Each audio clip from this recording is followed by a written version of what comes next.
اس کے بعد توحید خیال ہے، یعنی ہمارے دل میں یہ چیز بیٹھ جانی چاہیے کہ کوئی طاقت اس لائق نہیں ہے کہ ہم اسے مانیں، بلکہ صرف اللہ ہے جسے ہمیں ماننا چاہیے۔ ایک توحید عمل بھی ہے، عملی طور پر یہ ہے کہ ہم کوئی ایسا اصول نہ بنائیں یا کسی ایسی چیز کی پیروی نہ کریں جو اللہ سے مخالف ہو اور اللہ کے راستے سے ہٹی ہوئی ہو۔ توحید عملی اور توحید خیالی بھی توحید میں شامل ہیں۔ اگر صرف توحید قلبی اس طرح سے کہ ہم نے عقیدے کے طور پر مان لیا ہے اور خیالی اور عملی طور پر نہیں مانا، تو پھر ہم اپنے آپ کو فرزند توحید نہیں کہہ سکتے۔ فرزند توحید تو بہت بڑا لفظ ہے، اس کے معنی یہ ہے کہ جیسے تم کامل طور پر توحید میں ڈوبے ہوئے ہو۔ اس کے بھی معنی ہے، فرزند کے معنی اولاد کے ہیں۔ باپ اور بیٹا تو ایک ہی فطرت، ایک ہی نسل اور ایک ہی ذات کے ہوتے ہیں۔ فرزند توحید کے معنی یہ ہے کہ ہماری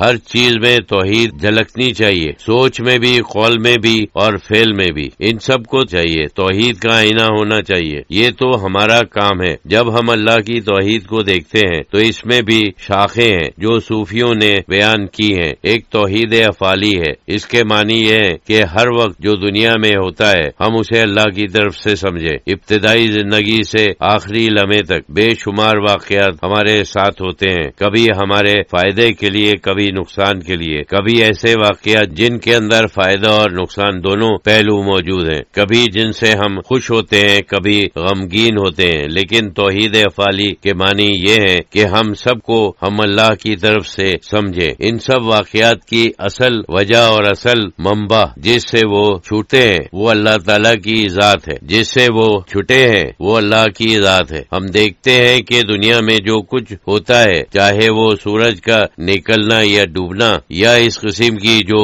قدرتی چیزیں ہیں، ہمارے ساتھ جو لوگوں کا سلوک ہوتا ہے اور لوگوں سے رشتے اور تعلقات ہوتے ہیں، سمجھنا چاہیے وہ بھی سب اللہ کی طرف سے ہے۔ یہ ایک امتحان گاہ ہے، یہ سب ہمارا امتحان ہو رہا ہے۔ کبھی ہمیں ترغیب دی جاتی ہے، کبھی ڈرایا جاتا ہے، کبھی ہمیں تنبیہ ہو رہی ہے جیسے بچوں کو تنبیہ کرتے ہیں اور ڈانٹتے ہیں۔ کبھی ترغیب اس طرح سے ہوتی ہے کہ اگر تم یہ کرو تو پھر یہ نتیجہ نکلے گا، کبھی انعام بھی ملتا ہے، کبھی عطاب بھی ہوتا ہے۔ یہ سب تربیت ہے جس کی مثال ہم ایک بچے کی تربیت سے حاصل کر سکتے ہیں۔ ہر چیز جو سمجھانے کے لیے اللہ تعالیٰ نے ایسی دنیا بنائی ہے کہ مثالیں موجود ہیں، ورنہ ہمارے ذہن میں کوئی چیز ہی نہ آتی، کیونکہ ہمارا ذہن بہرحال محدود ہے۔ اللہ تعالیٰ ہر چیز کسی میں کسی مثال کے ساتھ بیان کرتا ہے۔ ہر چیز کی مثال دنیا میں موجود ہے، حالانکہ مثالیں ہمیشہ ناقص ہوتی ہیں۔ مثال اور اصل میں فرق ہوتا ہے، ایک سے زیادہ پہلو مثال سے ظاہر ہوتا ہے۔ جیسے ہم بچوں کی تربیت کرتے ہیں، اسی طرح سے اللہ تعالیٰ ہماری تربیت فرماتا ہے۔ جیسے ہم کبھی ڈانٹتے ہیں، کبھی چپت مارتے ہیں، کبھی ترغیب دیتے ہیں، کبھی انعام دیتے ہیں، کبھی سمجھاتے ہیں، کبھی پیار کرتے ہیں، کبھی غصہ دکھاتے ہیں، اللہ تعالیٰ یہ سب ہمارے ساتھ کرتا ہے۔ یہ سارے واقعات شروع سے آخر تک ہماری زندگی میں ہوتے ہیں۔ کامیابی یا ناکامی کچھ بھی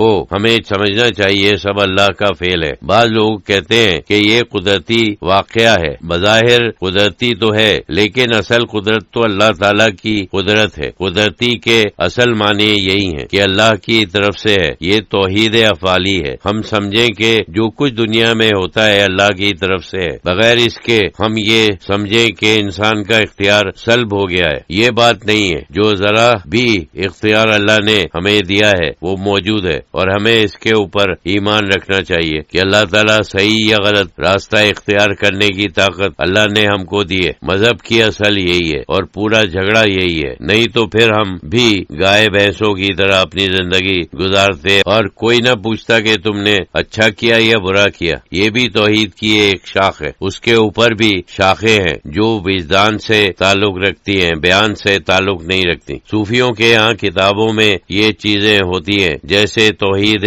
صفاتی ہے یا توحید ذاتی وغیرہ ہے۔ عام مسلمانوں کے لیے توحید افعالی بہت ضروری ہے، یہ بھی ایمان کی ایک اہم ترین شاخ ہے۔ قرآن میں زیادہ تر توحید افعالی کا بیان ہے۔ اللہ تعالیٰ ہر وقت تاکید فرماتا ہے کہ جو کچھ دنیا میں ہوتا ہے سب اللہ کی طرف سے ہے، بار بار کہتا ہے کہ میں ہی ہوں جس نے یہ کیا وہ کیا، سب سب کچھ کیا، یہاں تک کہ جو مسلمانوں کے دشمن تھے ان کے متعلق بھی اللہ تعالیٰ فرماتا ہے کہ میں نے انہیں کھڑا کر دیا۔ پھر اگر انہیں شکست ہوئی تو اللہ تعالیٰ فرماتا ہے کہ میں نے تمہیں فتح دی، انا فتحنا لک فتح مبینہ، یعنی میں نے تمہیں فتح مبین عطا کی۔ یہ تمہارے کسی فعل کی وجہ سے نہیں تھی بلکہ اللہ کا فعل تھا۔ پورے قرآن کا بیان توحید افعالی ہے کہ دنیا میں جتنے واقعات ہوتے ہیں وہ سب اللہ کی طرف سے ہیں۔